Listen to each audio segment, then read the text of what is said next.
So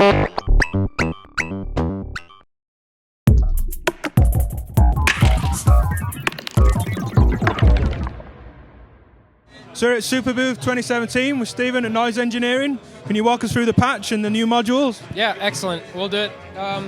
So the first, let me actually unplug a little bit of this. First one we're going to talk about is Cursus Iteritas, which is an oscillator that came out just a couple months ago. So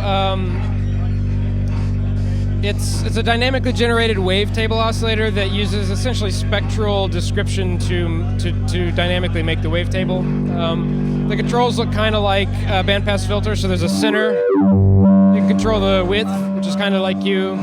Tilt actually favors higher or lower frequencies, and then you can also, the structure knob gives you, it basically goes even to odd or all harmonics, so you can actually control the even or oddness.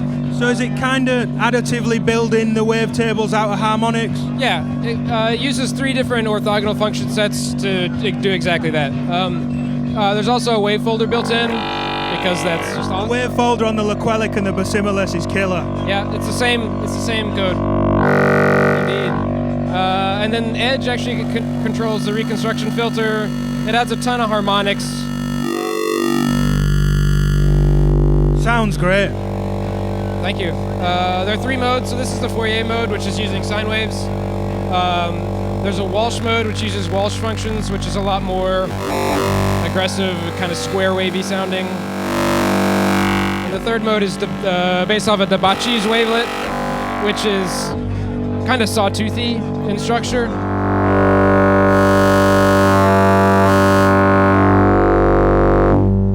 So yeah, that's available now. It just came out a couple months ago. Great. It sounds, yeah, from sine waves through to that amount of noise and grit is great in a module. All under CV as well. Yep, indeed. Yeah, it's I call it. If you're familiar with the Loquelic Iteritas, this is kind of its harmonic cousin. Like, it's a much more tonal module that makes more harmonic sounds, whereas the Loquelic is just kind of a noise beast a lot of the time. Yeah. So this gives you a little more different ways of controlling and shaping those harmonics as well. Yep, indeed. Let's move on to this module. This is Loquelic Iteritas Percido. This one should be out. July is what we're shooting for right now. So when the Loquelic Iteritas came out originally, we saw a lot of people using it as a source for drum sounds.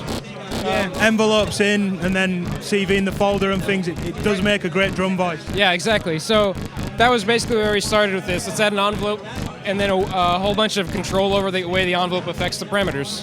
So it's turned this into a full voice with its own modulation. Exactly. It is the Loquelic Iteritas full voice. So there are 3 envelope controls. You can control the length of the envelope. This actually blends between decay only to attack only, so you basically control the midpoint of the envelope across the fixed period of time. Like blending a triangle to a ramp or a saw, that kind of thing? Sure, yeah, but it's, for the envelope though, yeah. Yeah, similar function to what we've seen. Yep. And then you can control the slope of the envelope as well, so it's a steep exponential to a much more logarithmic sound. So it has the same 4 tone controls that work just like the Loquelic, but then you can send the envelope to the tone controls. So we'll just start. So when the envelope send is in the middle, there's no send. Right of center is a positive send, and left of center is a negative send.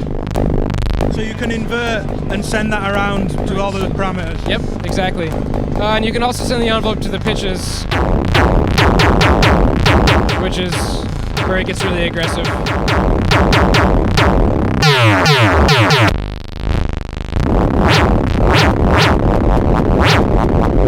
It gets, just really gross. An easier way of getting to some of the sounds that I have to patch lots into the Loquelic. Absolutely, yeah. This is, you could do this with a lot of envelopes and attenuators and mults. Yeah, and inverters and things. Yeah, exactly. But this is way more compact, and it's, it's a lot more.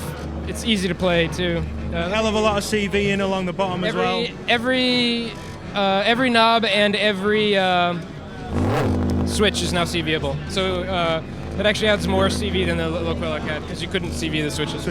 Yep. So I'm just turning knobs randomly, essentially. It's no surprise it makes a hell of a kick, because the Loquelic does, the Basimilus does.